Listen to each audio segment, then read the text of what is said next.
Hello, everyone. The story is that for the first time ever, Russell and Jenny's children are going off on a school trip and they will have a weekend to themselves. Russell, especially, is very much looking forward to it. Obviously, because this is Frogmorton Farm, things don't go quite according to plan. Jenny has just had a long, luxurious bath without anybody having a teenage meltdown all over her. And is coming downstairs to enjoy her Russell-prepared supper.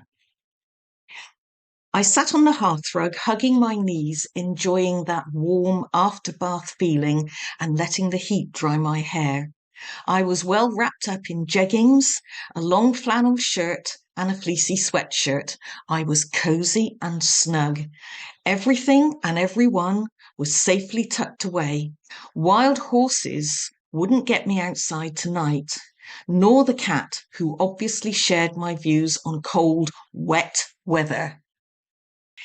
She blinked at flames for a moment or two and then slumped heavily across my feet and was instantly asleep. The quiet room, the crackling fire, the baggy, saggy furniture, the books, Russell's artwork. This was my favourite place in the entire world. As always, I could hardly believe it. My life has turned out so much better than I ever thought it would, and I try to be grateful every day.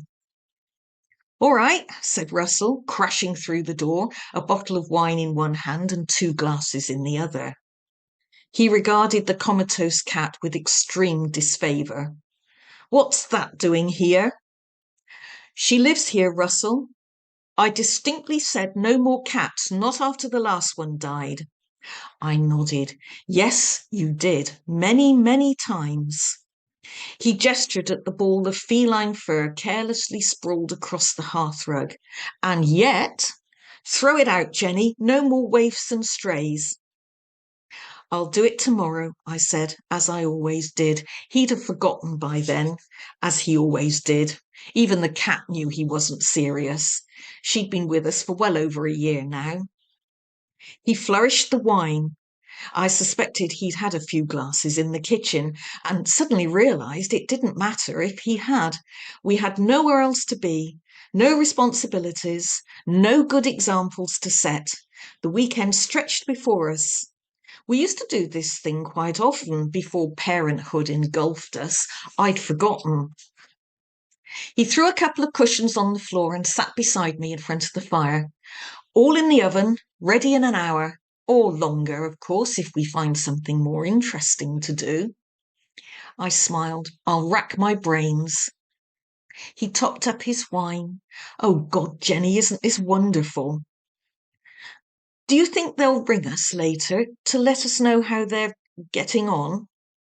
He leaned back against the sofa and closed his eyes. I think they've forgotten we even exist. They might be missing us. Allow me to refer you to my previous answer. Because we miss them. Eh? Oh, yes, of course we do, dreadfully. He put his arm around me and I was happy to lean back against him and close my eyes. Outside, the storm was getting worse and I was enjoying all the smug satisfaction of one who didn't have to be out in it. We hadn't done this for such a long time, and no offspring was going to erupt through the door in the throes of some dinosaur-related catastrophe or teenage meltdown. Outside, the wind hurled more rain against the windows, but not in here. In here, everything was perfect, warm and snug, animals safely housed, fed, contented, and fast asleep. Cat, fed, contented, and fast asleep in front of the fire. Russell nuzzled my neck and I leaned into him. I honestly couldn't remember the last time we'd done this, not outside our own bedroom anyway. No chance of interruption, no quarrels, no shouting, no slammed doors. And that's just you, I said to Russell. He smiled. We've come a long way, Jenny. We have, I said. Together. It's been fun. Well, I've certainly enjoyed it. He took my drink off me, not that I touched any of it, and kissed me properly.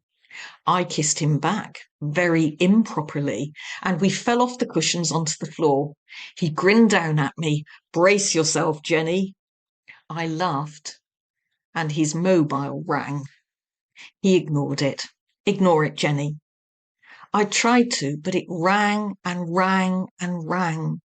Russell, it might be one of the children. He groaned and with some difficulty fished his phone out of his back pocket. Shit, it's Francesca. You're right, I said, suddenly changing my mind. Ignore it. Francesca is my cousin and Russell's ex-girlfriend. That's been over a long time now, but she can still be demanding.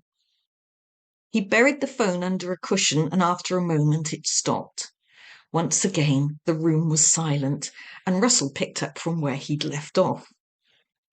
His phone began to ring again and I went to sit up. Russell pushed me back down. Ignore her, Jenny. No power on earth can deflect me from my purpose. The phone stopped. See, I told you. And then the house phone started up. Again, I struggled to sit up. Russell, she really wants to talk to you. It could be important. It's not. You don't know that. There might have been an accident. The weather. He stopped what he was doing and lifted his head. The ringing ceased. See, he said, I told you, not important. He had barely spoken when the voicemail cut in, and Francesca's agitated voice filled the room. Russell?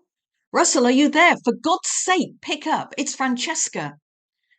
Of course it is, said Russell, his mind clearly on other things. Ignore her, Jenny. She'll go away. She didn't. Russell, you've got to help me. Oh God, Russell, I'm really sorry and I didn't mean to, but I think I've killed Christopher.